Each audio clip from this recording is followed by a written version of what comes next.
오늘 성경 말씀 신약 데살로니가전서 4장 16절에서 5장 8절까지의 말씀을 보도록 하겠습니다. 데살로니가전서 4장 16절에서 5장 8절까지의 말씀을 보도록 하겠습니다. 같이 한번 한 목소리 쫙 같이 읽어가도록 할 텐데요. 먼저 16절에서 8절까지의 말씀을 먼저 읽겠습니다. 읽습니다. 주께서 호령과 천사장의 소리와 하나님의 나팔 소리로 신이 하늘로부터 강림하시리니 그리스도 안에서 죽은 자들이 먼저 일어나고 그 후에 우리 살아남은 자들도 그들과 함께 구름 속으로 끌어올려 공중에서 주를 영접하게 하시리니 그리하여 우리가 항상 주와 함께 있으리라. 그러므로 이러한 말로 서로 위로하라. 우리 5장 1절에서 8절 말씀도 같이 있습니다.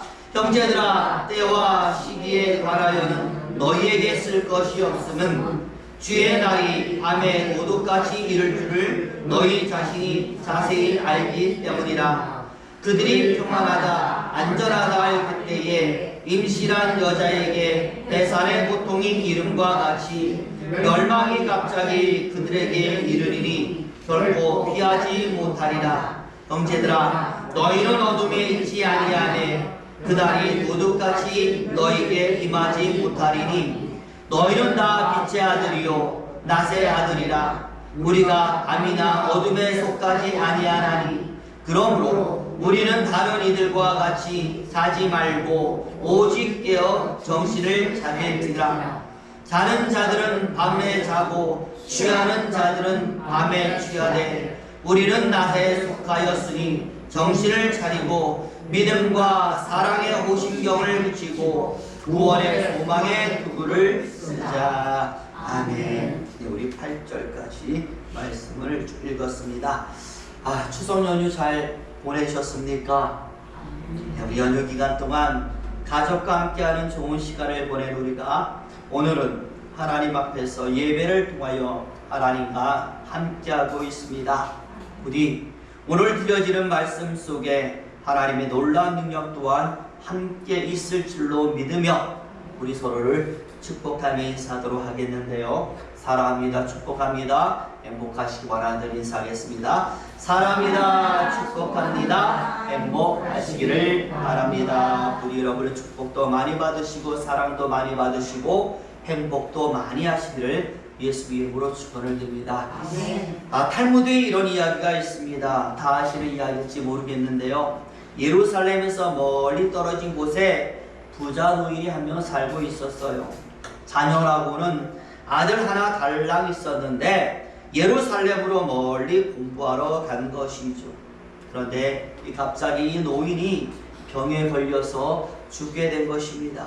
아들에게 유언도 남기고 자기 재산도 물려주어야 되는데 아들이 올 때까지 견딜 수가 없는 것 같았죠. 그래서 종이 한 명 있기 때문에 이 종을 통하여 모든 유언을 마치려고 작정을 했습니다. 근데 이상하죠? 종이 믿음직스럽지가 않는 겁니다.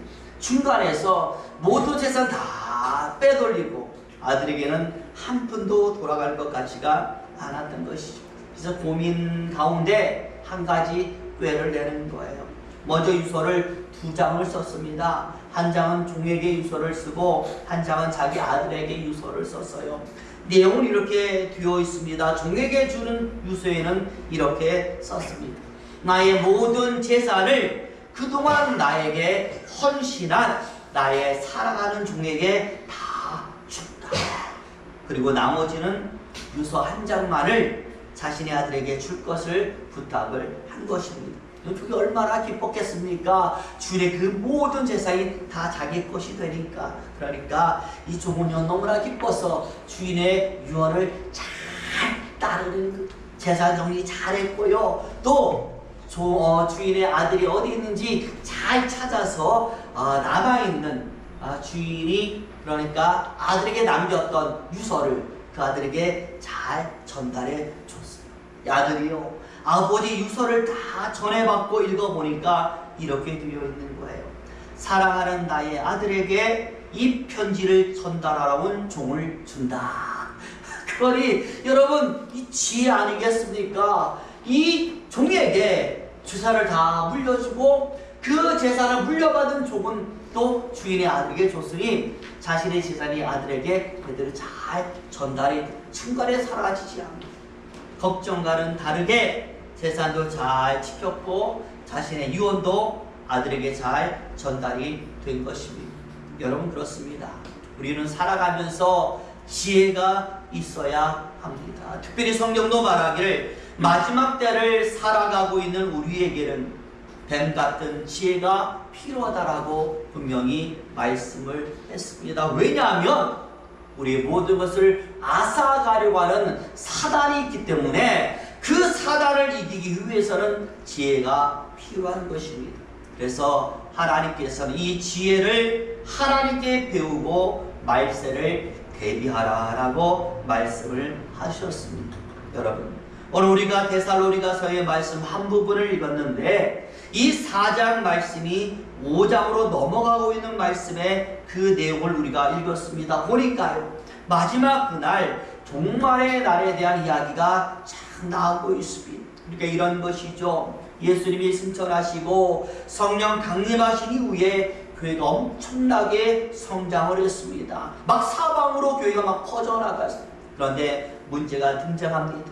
성장하는 것은 좋은데 시간이 점점 흐르니까 교회 안에 무엇이 옵니까? 박해도 오고 죽음도 오는 거예요.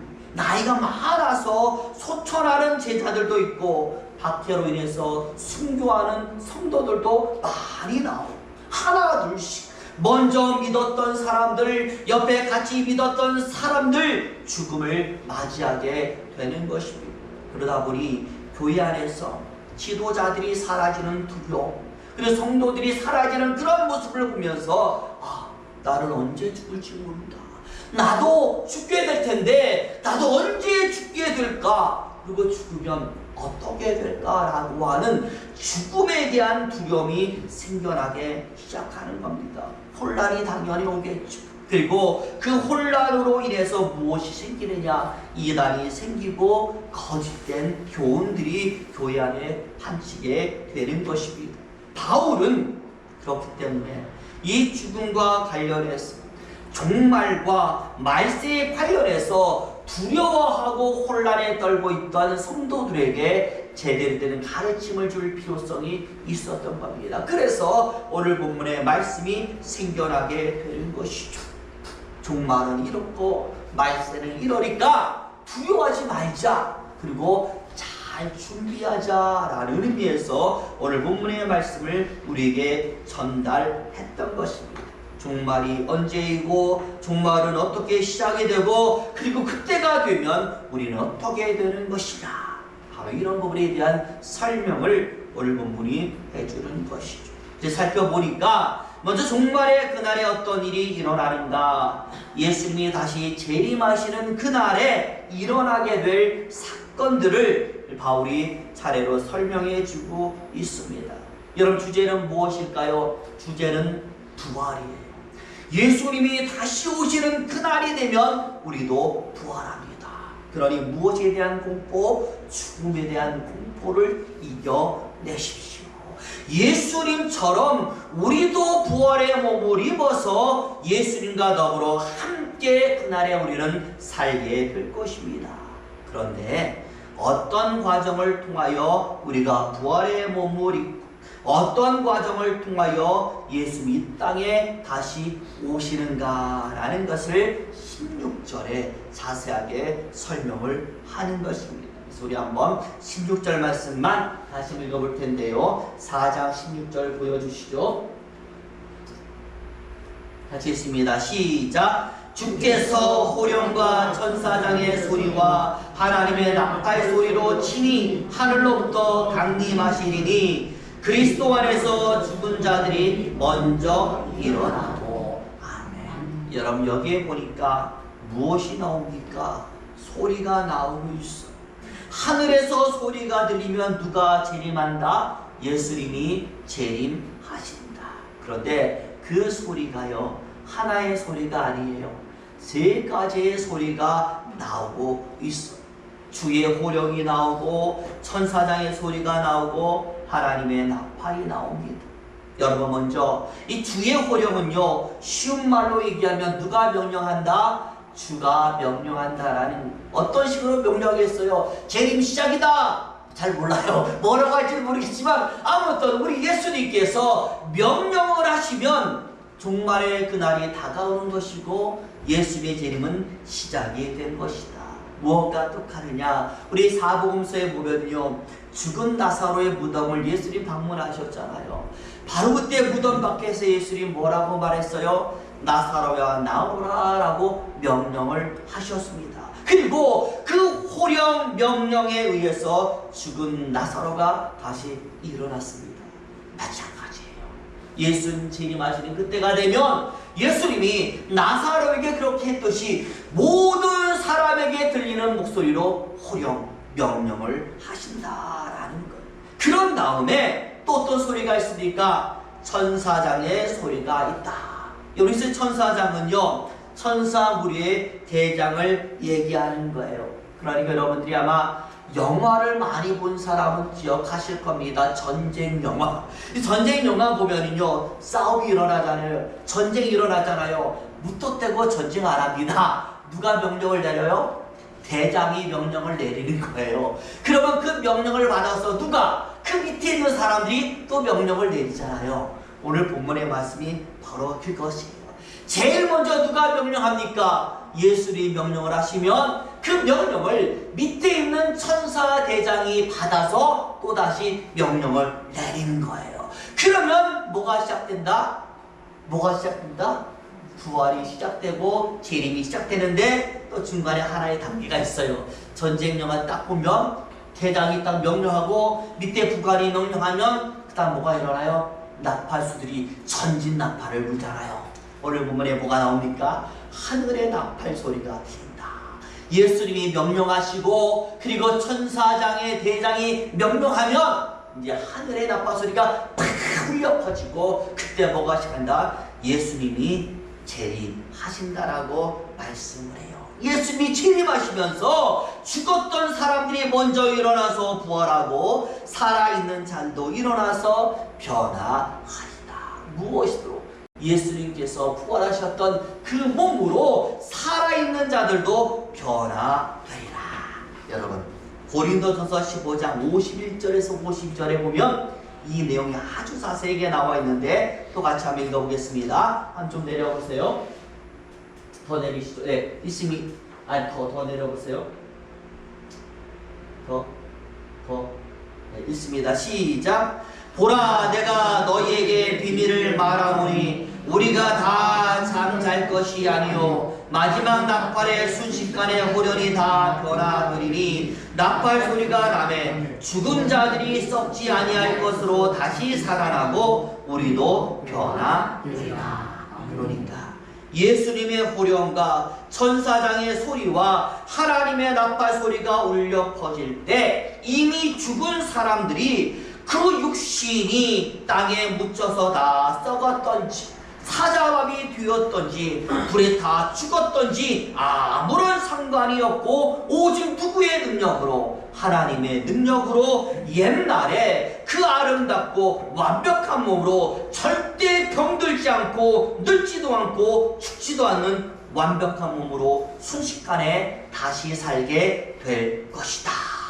마찬가지로 죽지 않고 이 땅에 살아남은 자들도 그렇게 변화될 것이다 라고 말씀을 하고 있는 것입니다. 그러나 여러분, 그 당시 사람들 어떤 생각을 한 거예요? 많은 사람들이 순교를 어떻게 했어요? 사자에게 찢겨잖아요. 불에 화형됐잖아요. 처형됐잖아요. 그런 걸 보면서 야, 저렇게 죽는데 나중에 우리가 어떻게 될까라는 그러한 두려움이 있었는데 오늘 바울이 말하는 거 상관없어. 예수님이 재림하시는 그날에 되면 어떻게 죽었든 간에 뭐 다 상관없이 완벽한 몸으로 다시 부활하게 될 것이라고 말씀을 한 것이요. 그리고 살아남은 자들도 똑같이 그렇게 변화될 것이라고 말씀을 한 것입니다. 중요한 것은 이 모든 사건이 예수님의 호령과 천사장의 소리와 천군 천사 나팔 소리를 통하여 시작이 되었습니다. 오늘 바울이 말하는 겁니다. 그러니 마지막 때를 살고 있는 너희여, 무엇에 주의하고 무엇에 귀를 기울여야 될까? 소리라고 말씀을 하고 있는 것. 이 땅의 소리가 아니라 하늘의 소리.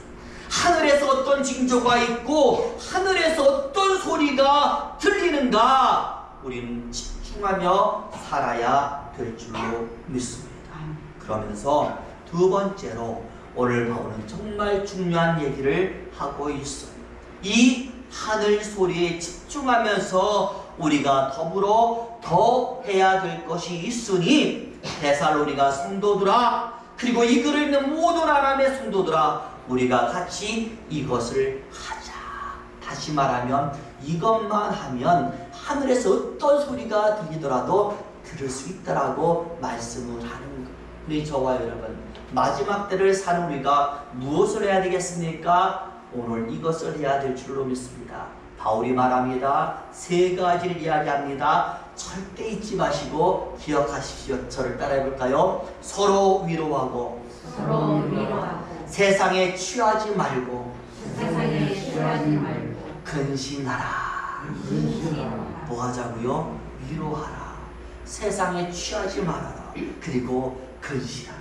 우리 먼저 4장 18절 말씀 있습니다. 4장 18절 같이 있습니다. 시작. 그러므로 이러한 말로 서로 위로하라. 여러분, 위로하는데 어떤 말로 위로하라고요? 지금 바울이 가르쳐준 이 말로 위로하라는 거예요. 왜 그런가? 답은 하나입니다. 그날과 그때와 그 시를 우리는 알지 못하기 때문에 지금 내가 하는 말로 서로 위로하라. 여러분 5장 1절과 2절 말씀 봅니다. 시작. 형제들아, 때와 시기에 관하여는 너희에게 쓸 것이 없으면 주의 날이 밤에 도둑같이 이룰 줄을 너희 자신이 자세히 알기 때문이라. 아멘. 무엇이라고 말합니까? 주의 날이 오는데 도둑같이 이른다. 알 수 없다라는 이야기를 하고 있어요. 우리도요, 누구를 기다리잖아요. 처음에는 잘 기다립니다. 하지만 기다려도 오지 않으면 뭐가 나요? 짜증납니다. 실증납니다. 지쳐버립니다. 성질 급한 사람은 그냥 가버리는 경우도 얼마나 많이 있어요. 저도 그런 적이 있거든요. 한 30분 기다리는데 안 와. 짜증나서 가버렸어요. 전화 오더라고요. 어디 갔냐? 지금 만나라는 거예요. 세상에, 그러고는 나에게 뭐라 그러냐? 나는 30분이나 기다렸는데 갔다고 뭐라고 얘기하는 거예요. 지는 30분이나 늦어놓고 얼마나 자신감 있게. 사람은요, 기다리는 게 한계가 있어요. 실증납니다. 짜증납니다. 우리 예수 예수님도 마찬가지라는, 아무리 믿음이 많아도 당장 온다라면 모르거나 때를 모르기 때문에 기다리다 시간이 너무 지체되면 실증나고 기다리다 지쳐버리는 겁니다. 그렇기 때문에 오늘 바울이 말합니다. 무엇하라고요? 서로 간에 위로와 격려하자. 우리 혼자 기다리는 것보다 같이 위로하면서 기다리면 훨 낫지 않습니까? 혼자 기다리면 짜증나지만 같이 기다리면 얘기하면서 시간 가는 줄 모르고 그렇게 기다릴 수가 있다라는. 그러니 저와 여러분, 예수의 재림을 기다리는 우리가 믿음을 잘 유지하면서 기다릴 수 있는 가장 좋은 방법은요, 만날 때마다 길거리에서도 서로 위로하시고 격려하시고 축복의 인사를 나누는 것인 줄로 믿습니다. 괜히 제가요, 말씀 전하기 전에 인사하는 게 아니에요. 여러분, 이렇게라도 인사하셔서 서로 격려하기를 원하는 저의 마음입니다. 여러분들 언제나 서로 격려하면서 그렇게 믿음을 잘 유지해 가시기를 예수 이름으로 축원을 드립니다. 자, 그 다음에 뭐 하자고요? 세상에 취하지 말자라고 했는데 오늘 보면은 정신 차려라, 깨어 있어라 라는 말로 나와 있어요. 저는요, 술에 취해보지 않아서 잘 몰라요. 그런데 술 취하신 분들의 얘기를 들어보면 술 취하면 자기밖에 안 보인다라는 얘기를 자주 하더라고요. 소리도요, 그렇기 때문에 남의 소리는 안 들리고요, 내 소리밖에 안 들린다라는. 그렇기 때문에 여러분, 술 취한 사람들 싸우잖아요. 아, 과갈입니다. 남 얘기 아니고 내 얘기만 하니까 싸움이 어떻게 해요? 계속 끊어지지가 않는. 마찬가지입니다. 우리가 세상에 취해 살면 누구의 소리가 안 들릴까요? 하늘의 소리는 안 들리는 거예요. 누구의 소리만 들려요? 세상의 소리만 들리게 되는 거예요.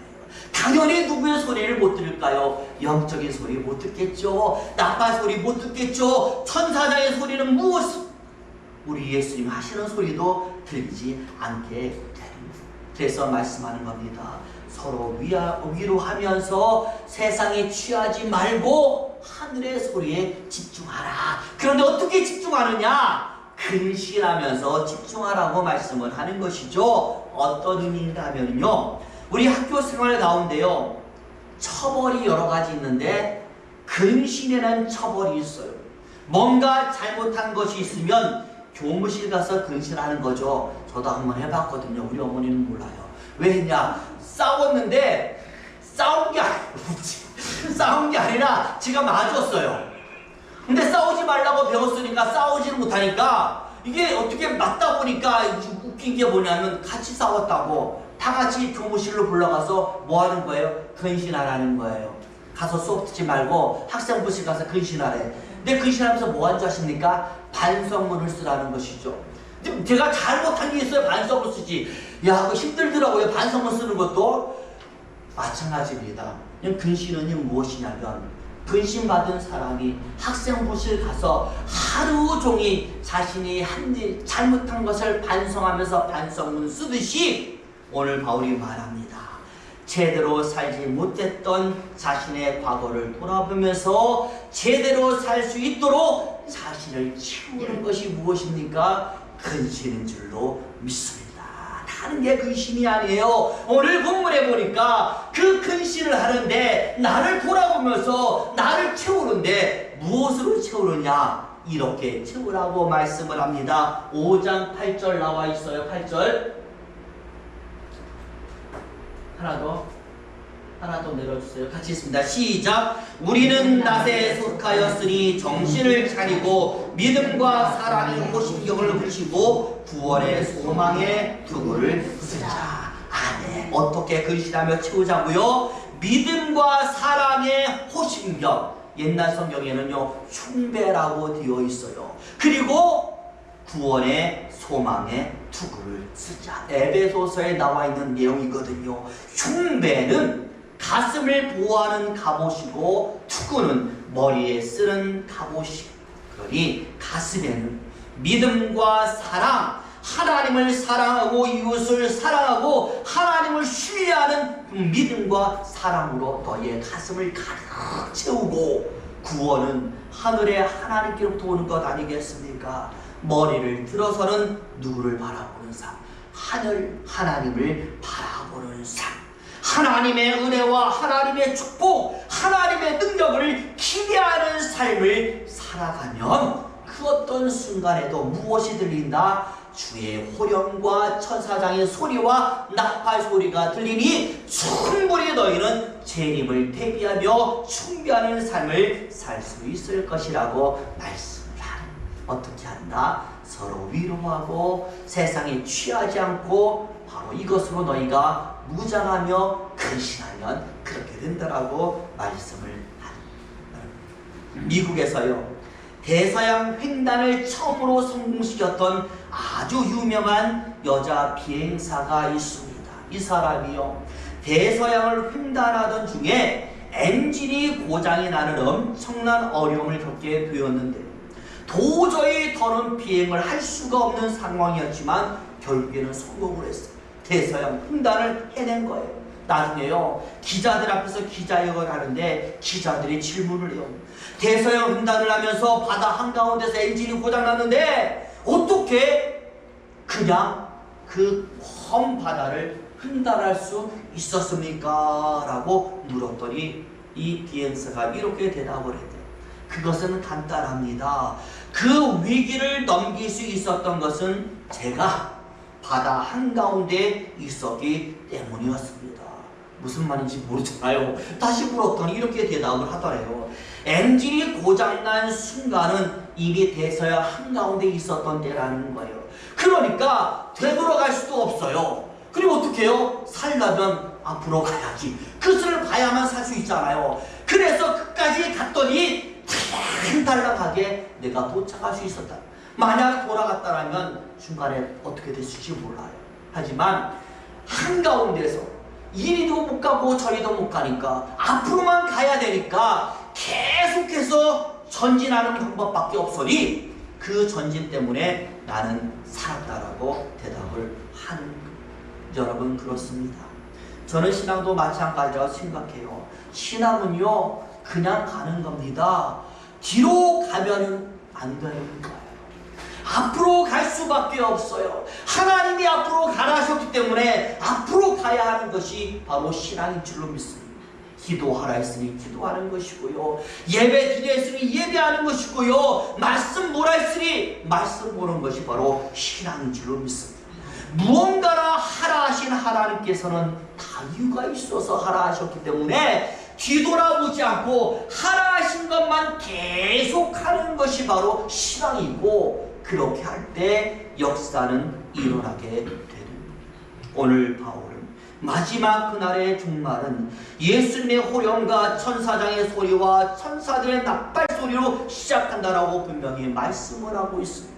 그러니 세상에 취하지 말고 하늘의 소리와 징조에 집중하여 살자. 그 어떻게 하는 것이 그게 되어지느냐? 서로 위로하며 살 때 될 것입니다.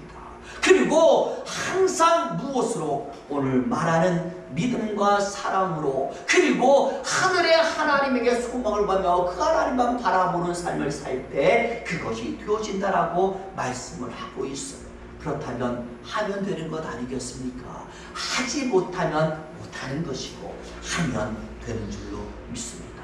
부디 저와 여러분들 오늘 이 바울이 말하는 이 세 가지를 반드시 기억하셔서 하는 사람이 되시기를 바랍니다. 그래서 그 어떤 영적인 소리에도 민감해서 항상 여러분을 통해서는 하나님의 역사만, 세상의 역사가 아니에요. 사단의 역사가 아닙니다. 오직 하나님의 역사만 나타나는 귀한 하나님의 권속들 되시기를 예수의 이름으로 축원을 드립니다. 기도하겠습니다.